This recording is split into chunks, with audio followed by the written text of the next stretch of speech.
Hello and welcome to Trash to Track. Now in this episode I'm going to be looking at three Hornby A4s that has been sent by Paul. Now the first one is this Mallard, and I'm going to open it out of the box, and I didn't realise that these early Mallards come with a certificate, look, for Dave Stone.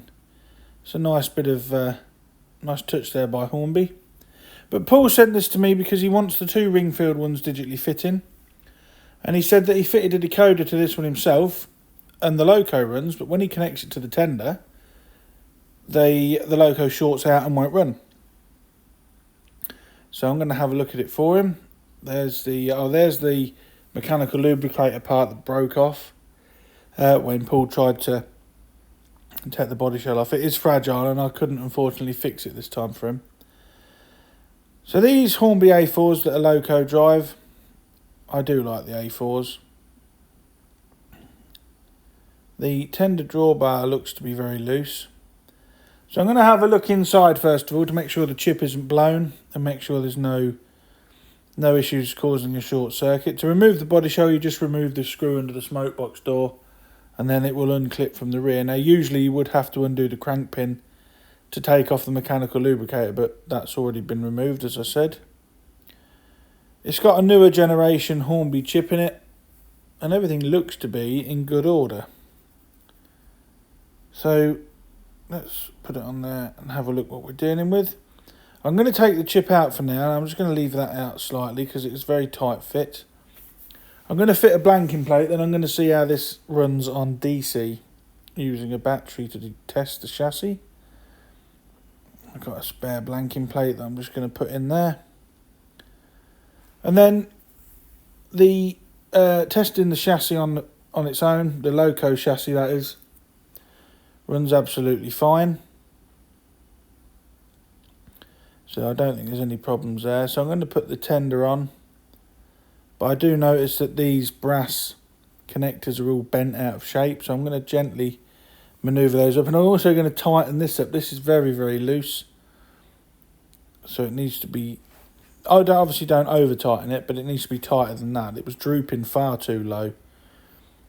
So I've got a feeling it might have been the tender drawbar with this, as they can sometimes prove to be troublesome. So now I've tightened that up, I'll put it back on the track. Now I'm going to try and run it with its tender to see if it runs. Well, I can get it all on the track. And then putting the battery on the track, there's absolutely nothing, no movement whatsoever. So something is causing it to short out, either the wiring in the tender or that tender drawbar. I'm going to give the model a quick service anyway. So removing this screw removes the gearbox cover. I also had to take that bit of tape off to allow the wires to become free. It's quite dry in there, not much lubrication at all. And then turning the motor by hand, I'm just checking to make sure those intermediate gears are not split or showing signs of splitting, which they're not. Everything looks good. So I'm going to put a small amount of lubrication in here because it is, like I said, very, very dry. So some Labelle 106 was placed on the motor worm there, and then a little bit in the drivetrain itself, and then that will work around and lubricate all the surfaces as it should do. And then just sitting it on a battery, there we go, that's just got that grease into the drivetrain. I'm also going to add a small amount of oil to the worm gear. Now that will act as a bit of a dilutant for the grease. That will make it a bit thinner and it will spread better. A lot of people moan that I do that, but I've always done it, and it just helps. The oil mixes with the grease and helps lubricate it better than it grease on its own. So I put the gearbox cover back on there. Like I said, there's not much wrong with this model at all, to be fair. And then I'm going to put all these wires back underneath that piece of tape. You can't see because my thumb's in the way. So I'll just put it all back under there, make sure it's all nice and neat.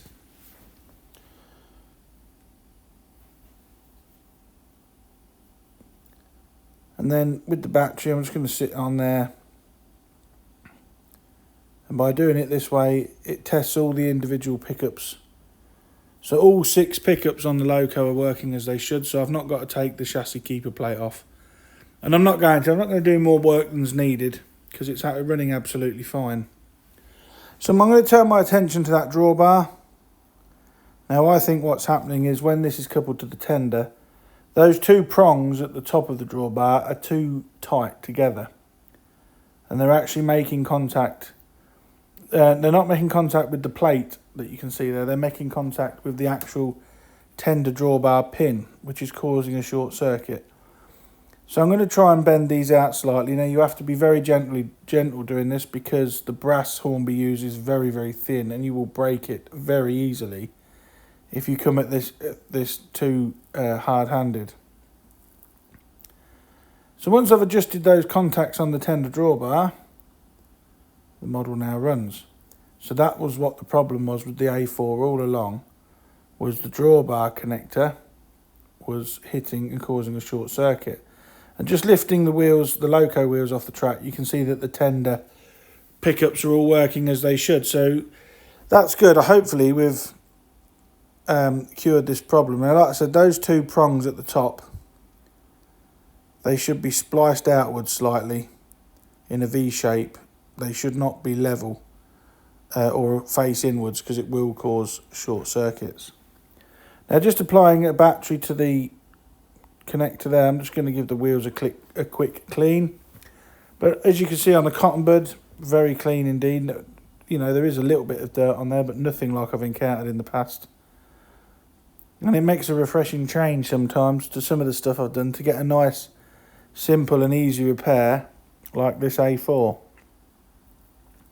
So the body shell's put back on, and again I'm just making sure I'm testing it correctly. This has got the DCC decoder back in it now, and this Hornby decoder actually supports DC running. A lot of the earlier Hornby ones won't. They don't support DC running at all, but this one is working fine and working now with the tender connected. So that's the first of Paul's A4s done, and as I said, I'll reiterate, these prongs on the tender drawbar, they need to be in a V shape. They need to be separate, too close together, and they will hit that pin there and cause a short circuit. They need to just rub on this plate at the top here, and that's what it was. They need to be in a V shape like that. So that's not too bad at all. That was a nice, simple, quick service and repair for Paul's premium model Mallard. Now, the other two A4s he sent are the old 1990s Ringfield version. The first one is Gadwell, and this actually had a certificate with it to show that it's actually a limited edition model, one of these Hornby certificates, look. And the other one was Sir Nigel Gresley. And these are both Ringfield tender drive models, although they are tender drive models, but both of them have got a different version of the Ringfield motor in them. And just sitting these 1990s models next to the more premium 2000s model, you can see the level of detail on there. And in fact, the older ones actually look quite small in comparison to the newer version. So I'm not going to do a whole full Ringfield service on these. I'm not going to film it. I did obviously fully service them, but I did a Ringfield motor last week. So if you want to see how I service Ringfield motors, check out last week's video with the Class 37. I'm just going to remove the tender tops here by squeezing the top. This Ringfield setup is very easy to DCC because these pickup wires are separate from the brush terminals. The only thing you have to remember is to remove that suppressor that bridges the brush terminals. But these were fully serviced. They weren't very good runners, to be honest, on DC without a service. And Gadwell's tender actually had a different type of Ringfield motor in it. Now this one picks up the power from the chassis through one of the screws. The left hand screw there will have to be replaced with a plastic nylon screw. And I didn't film it, but I'm not going to go into too much detail in this video about DCC fitting that type of Ringfield motor, because I do have a video upcoming on. I've already done one DCC conversion of Ringfield, and I'm going to find a different type of Ringfield motor, and I'm going to do a video on that. So look out for that in the future. So another 20 minutes, half an hour's work, and here we have the start of me DCC fitting. Now, Like I said, it only took 25 minutes, half an hour. But you must make sure that these motor terminal the brush terminals are completely isolated, otherwise you'll blow your chip. Inserting the screwdriver down the front to remove the motor. It comes out and there is evidence that this motor has been out before. There's a lot of damage to the tender chassis in there from where screwdrivers have gone in there in the past. So I didn't realise actually doing the voiceover that I'd actually filmed as much as this. So I am actually now starting to strip this Ringfield motor down. The brush springs are very, very clean. And then to remove the motor faceplate, you just unclip it from the rear like this. And then it will lift off forwards.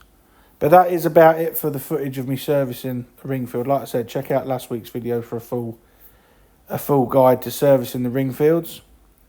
And then we jump forward in time about half an hour, and here is that same motor DCC fitted. Grey to the left terminal, orange to the right motor terminal. And the chip is there.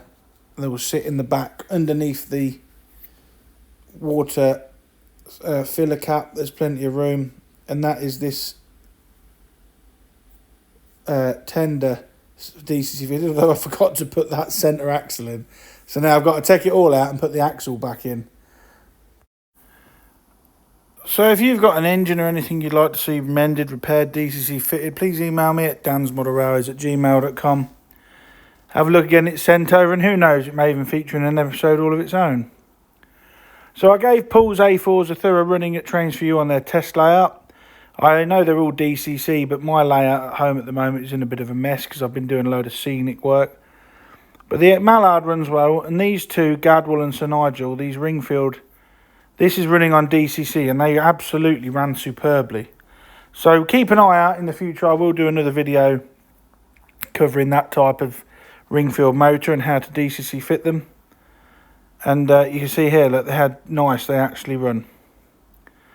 So thanks very much for watching Trash to Track again. Please like, share and subscribe, and I will catch all you guys in the next video. Bye for now.